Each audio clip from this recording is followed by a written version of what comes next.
You now tuned in to the Gumptown Podcast. I'm your boy Doug B. We ain't got nothing to talk about, but we got something to talk about. Let's go.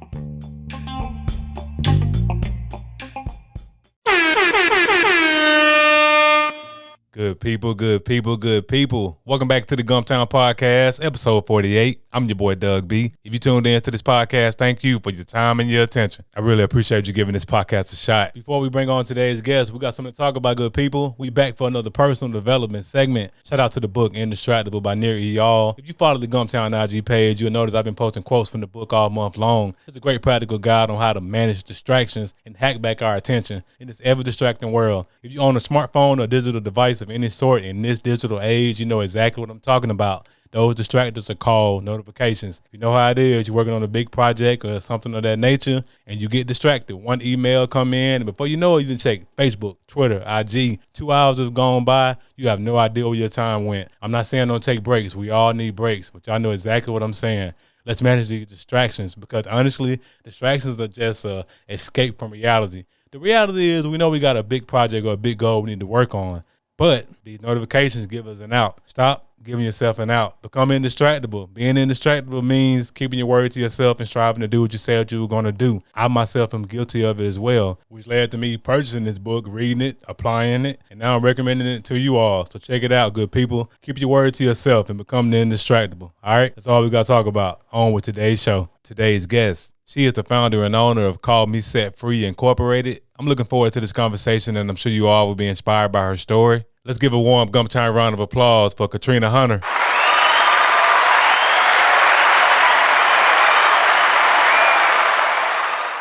Trina, how's it going? It's going well, Doug. How are you doing? Glad to hear that, and all is well on my end, too. First things first, thank you for taking time out of your schedule to chop it up with me a few minutes. I really appreciate it. You are so welcome, and I am just so honored, and I'm very appreciative of the opportunity, and just kudos to you for doing what you're doing, for just taking that step of faith and jumping out there. So very happy to join you today. Yes, ma'am. Appreciate you. Of course, we're here to talk about Call Me Set Free Incorporated, but before we go there, let's get to know the woman behind the brand. What's your story? Well, my story, I would say it's kind of simple, but at the same time, it's not.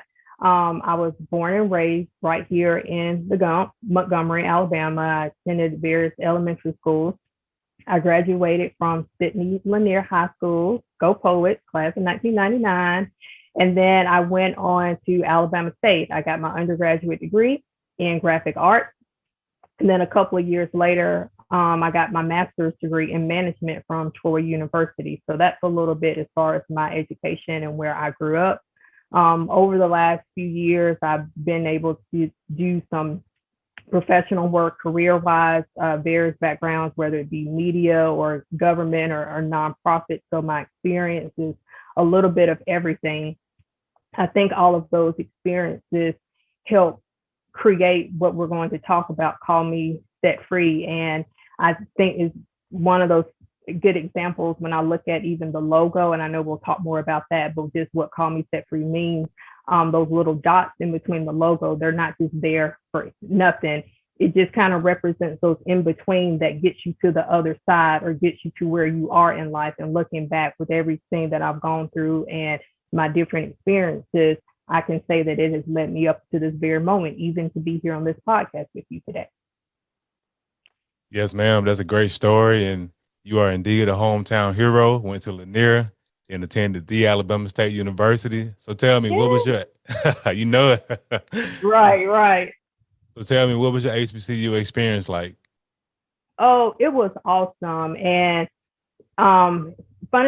interesting little thing about that. My mother, she actually graduated from Alabama State University. She was class of 1968. And I had the privilege of seeing her participate in the golden anniversary that they have for people 50 years after they graduated from ASU.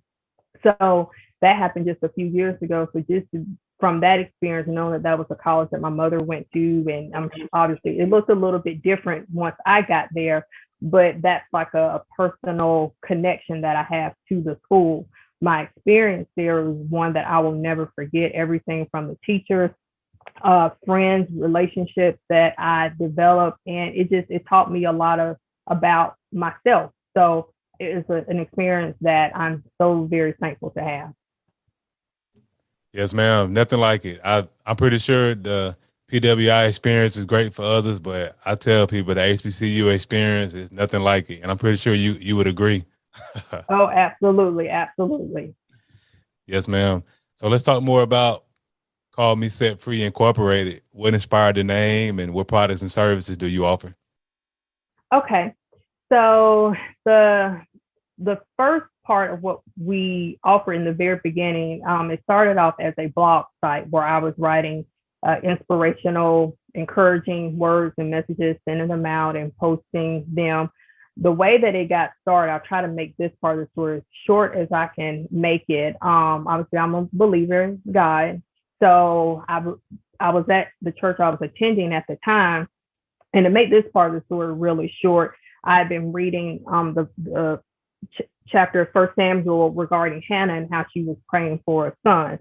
So that was initially where the purpose and the vision manifested from, just basically how we can cry out to God and we want to be healed, we want to be delivered, we want God to, open our wombs or open up doors for us, and whatever that looks like. It doesn't have to be in the form of a child, but it could just be, some type of blessing or some type of healing that we need. So that is part of the purpose for that. The logo, like I mentioned earlier, is just whatever you call yourself, whether it's, call yourself a parent, whatever it is that you believe in God for. And for me at that time, I had a vision from God when I was at the church, and it just kind of expanded from there. Call me set free, call me Hannah, for I am delivered, because it all went back to the story of Hannah wanting a child. So it has evolved from being a blog where I was offering encouraging words of wisdom to now where I primarily focus more so on my artistic side, and the message hasn't changed because you still need to use your gifts and your talent regardless. But I realized that hey, I don't have as much time to write as I would like to, so the business had to evolve, and eventually I decided to incorporate my artwork into it, and I began to create journals, a lot of stationery products, because I love to write. I created some leadership journals. I'm a planner at heart. I've created calendars. So that is where the business is right now. Some of the items that I offer can be downloaded directly off of my website, but then I also have other platforms where you can purchase some of my products. Some of the downloads are like less than $2 or $3. I think they're very economical if you are a person who likes to, what do they say, DIY, do it yourself. So that's where the business is right now. Awesome, man. Just looking at your website, you definitely rocking and rolling. Got a lot of things going on, a lot of great things going on, and that's amazing. So, in terms of, and you may have covered this, or maybe I missed it. So, what exactly inspired the name "Call Me Set Free"? Because that's very intriguing. Oh, well, yeah, it is a very unique name. So it kind of goes back to that moment, that encounter, I would say, that I had with God because of different things that I was going through. And because I was reading that the story about Hannah, it was kind of like a combination of different things. It was more like I felt like God was speaking to me, like, call you Hannah, speaking to Katrina, call you Hannah, because you are delivered. You're going to come out of the situation that you're coming out of, that you're going through. But then kind of have, different prayers and different things come up, and it evolved like, okay, I want to do a site, and I felt like God was calling me to start writing, but I wasn't quite sold on the call me Hannah thing. So then I prayed about it again, and then it was like, okay, no, you just need to call me ... set free. And that way, whoever, whether it's you or someone else, they can fill in the blank. So it could be call me blessed. It could be call me debt free. It could be call me favor. It could call yourself however you see yourself, or whatever you believe that the Lord is calling you to. Wow, that's amazing, and that's so powerful. And you took your pain, turned it into purpose, and created this business. And that's commendable, because a lot of people take their pain and hold on to it. You were actually taking yours and done something with it, and that's amazing to hear that story and how that name came about. So whenever I have entrepreneurs on the platform like yourself, I like to cover three things: the aha moment, action, and audacity. And it sounds like your aha moment was that encounter you had with God, which led to you creating the business that you now run. Is that accurate, or is there any more you want to add to that in terms of your aha moment? I will say that that's accurate, but I will add that, of course, he gives you a vision, but then you also have to, take that next step. So it was kind of like I got it, but then the aha moment for me came where, let me kind of interject this quick little story. I've always been a writer. I was the little child that would write stories about their friends, and I would come up with a book. Even in elementary school, when the teacher would say, "Okay, I need you to write a story," I always had to go overboard. I had to have the title page, the dedication page, table of contents, illustrations, and they're like, "Katrina, Miss Katrina, I just asked you to do like a simple story." So, um, going back to the aha, right? Going back to the aha moment, it was a combination of that vision, but also different things that I was working on writing at the time and receiving some encouragement, like, "Hey, Katrina, you probably should think about uh, doing something else with this." So it was a little bit of a push, if that makes sense. So it's like, "Okay, Trina, you probably, should really take this more seriously." I took it seriously, but having that affirmation, a confirmation, that helped definitely. Yes, ma'am. That makes all the sense in the world. And that's great. Like so you've been writing as something you've been passionate about. You've been doing this since you were a kid. So it's just now you're able to take that love and passion and turn it into a business. Now that's amazing. And from the time you first had your aha moment, how long after that did it take you to get started in business, creating the logo and coming up with a name? Fortunately, I mean, I guess looking back, it didn't take that long for me. I would probably guess maybe a few weeks or a few months. And I say this not because like, oh, I was just so special. The one unique thing about me is that when I realized that this was something that I wanted to do, I do have a lot of gifts and talent. So with my graphic design degree, it obviously wasn't going to take me long to come up with the logo once I knew what the logo, was going to look like. And I was able to do a lot of the website and, things like that, where someone else may have to, you know, branch out or get someone to do it. I was able to do a lot of that myself. So time frame probably just anywhere from a few weeks to a few months, but year wise, I would say about 2014, 2015. And that was just the beginning stages of it. But within the last 2 to 3 years, that's where I started to transition and started to focus more on the artwork and the books and the journals and the planners and things like that. Wow, that's great. Talking about utilizing your gifts, like you said, that graphic design background, you were able to get everything rocking and rolling, and then take a lot of time getting started, and that is special. Like that's great. Like you utilizing your gifts, into now you've been able to transfer those skills towards your business, and love to hear stuff like that. And the last portion, audacity. It takes courage and audacity to step out there and get started with your own business. Who or what gave you that courage, that audacity to step out there? I would say probably my good friends, because although I knew that, yes, okay, I felt like I was good at writing, or I felt like I was, good at art, sometimes it takes having good people around you to help you see what you don't see in yourself sometimes, where there may be some self-doubt. And had I not had some good friends around me who rooted me on, of course, they weren't going to let me do some foolery. So they were like, "Okay, Katrina, yeah, no, nah, I don't like that idea, but I like this idea." So you always need some good friends to keep it real with you. But because they have known me for a long time, this to them was like, this sounds like exactly like something you would do. So that was what I needed to spur me on. Yes, ma'am. And a good circle of friends ain't nothing like it. They're gonna cheer you on, like you said, and they're also gonna hold you accountable. So hats off to your friends for giving you that audacity to step out there and make this happen. Right, absolutely. So I was told a long time ago, association brings on assimilation. So you got to have good people around you for sure. Yes, ma'am. So Call Me Set Free Incorporated has done great things, and I'm sure a lot more great things are coming down the pipeline, which leads to my next portion, vision. What are your short term and long term goals for the business?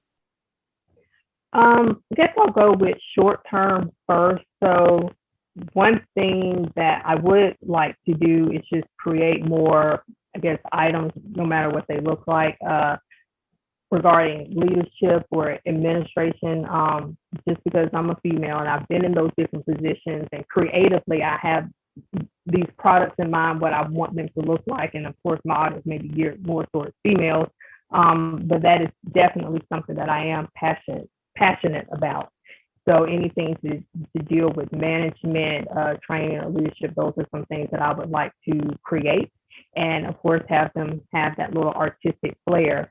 Another short-term goal of mine would get back to doing more speaking engagements if and when those opportunities pop up, just because I have done that before and I love speaking to young girls and, just giving them some words of wisdom. And I have done that before. So I would like to get back into that, like I said, whenever the opportunity presents itself. Long term, I would think that I would want more items available in some local stores and being able to just expand. I have different platforms, different type of places where my products are available. Right now, for those who are in the river region area, I have a booth at the Main Street Millbrook Market. So I'm kind of putting that out there. It's just a selection of some of my items that you would see online, but they are locally available. So I would like to expand on that in the future, making that more possible for people who are, they're just not online shoppers. And then my last thing, I think long term, I would want to give more back to the community. I've been doing this off and on, but I would like to do it more where I give away either some of my artwork or some of my journals to organizations that provide services for young women and girls, whether it be some type of shelter or sex trafficking organizations. And that's something that's big to me. So I do like to give back with whatever my gifts or my talents are. It doesn't always have to be in the form of, some big check, although that is nice. But sometimes people just need a little bit of a pick me up just to know that someone was thinking about them. Yes, ma'am. I agree wholeheartedly. Those are some great goals, short term and long term. I have no doubt you'll make all those goals come to fruition. And that last portion you were just saying, just in terms of helping people out, not always looking for a big payday, just giving some of your time, because you just never know what a word of encouragement can do for somebody. Because honestly, we don't know who's going through what. So I definitely like that portion of what you said about giving back to the community. Right, absolutely. Thank you. It's just, because I'm a big writer, I know that journaling can be a healing thing for a lot of people. It's a healing thing for me. Sometimes you don't always have someone to talk to, and sometimes it's just you and a piece of paper, something to draw, or just something nice to look at, whether it's a piece of art or whatever, just to put a smile on someone's face, just to let them know that they are not forgotten. And yeah, so I don't want to keep preaching about that, but I do believe in that. I could go on and on, but I do believe just pouring back and it acknowledging the fact that it's okay to serve sometimes. It doesn't cost a lot to serve. Yes, ma'am. Indeed, I agree wholeheartedly. And that journaling thing, I just started doing it last year. For years, I avoided it because I thought that's not it's not beneficial. But when I started journaling last year, I can say it's refreshing because, like you said, you don't always have somebody to talk to, and to be Mm, transparent, what you're going through, you don't always want to talk to somebody about it. Sometimes you just want to hold on right. to it. But I started jotting things down. I was like, wow, like this is therapeutic. And the best part, and I'm not sure if you do this, but every so often I'll just go back and look like what have been my thoughts over the past month. What I like, Yes, how yes. has things changed? Oh, I'm sorry. Go ahead. No, I was just agreeing with you. Yes, yes, yes, yes. Yeah, I've done that. So I agree with you wholeheartedly. Yes, ma'am. And journaling is definitely therapeutic, and I love it. And I so when would you say? when would you say what's the best time for you to journal? Do you just journal whenever you have thoughts, or is that something you do in the morning or the evening when you're winding down? A little bit of both, but generally it's probably just whenever I need to get something off my chest. And journaling, now this is just me, journaling can look totally different. I don't believe there are like set rules to a certain way that you have to do it. Some people, every journal entry has, like you're describing, every single day. I tend, because maybe it's the creative part of me, I tend to kind of bounce around. I'm like, oh, yay, okay, I'm gonna do it like this, or I'm gonna get this on my chest, and it's gonna look like this today. So sometimes my journal thoughts are not a full like story. It could just be bullet points. I thought about this today, or this is how I was feeling. And it's as simple as that. Because we can get to a place where we just keep running every day. But it's something about being able to write that thought down, or make even a to-do list, which I know is separate from the journal, but just getting that thought out of your head, or several thoughts, it makes a big difference. Mhm. Yes, ma'am. No doubt. I agree. Definitely. There's definitely no rules to it. And to your point, I agree wholeheartedly.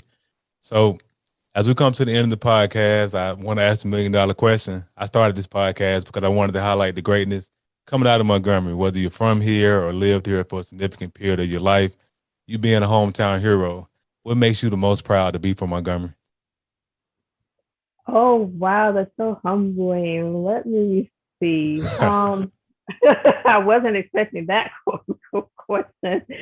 So, um, I think one of the things that I guess I'm most proud of coming out of Montgomery is that the fact that there's so much history here. And I think that the city has definitely taught me a lot about myself, just having come from here.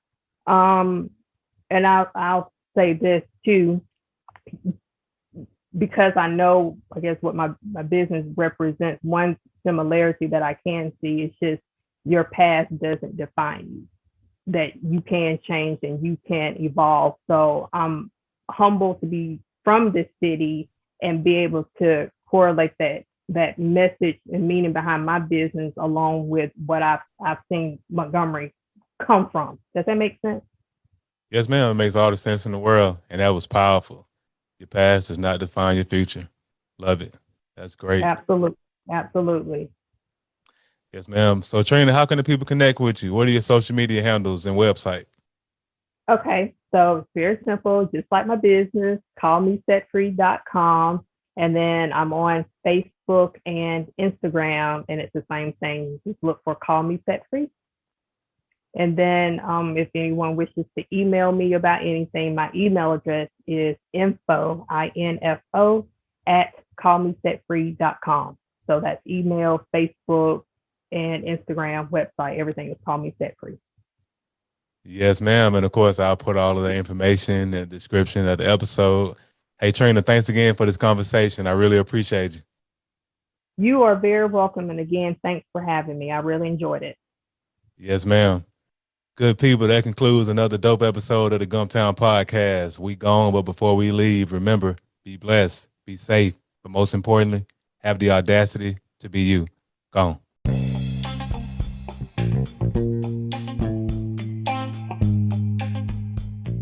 Thanks again for tuning in. I appreciate your time and your attention. Until next time.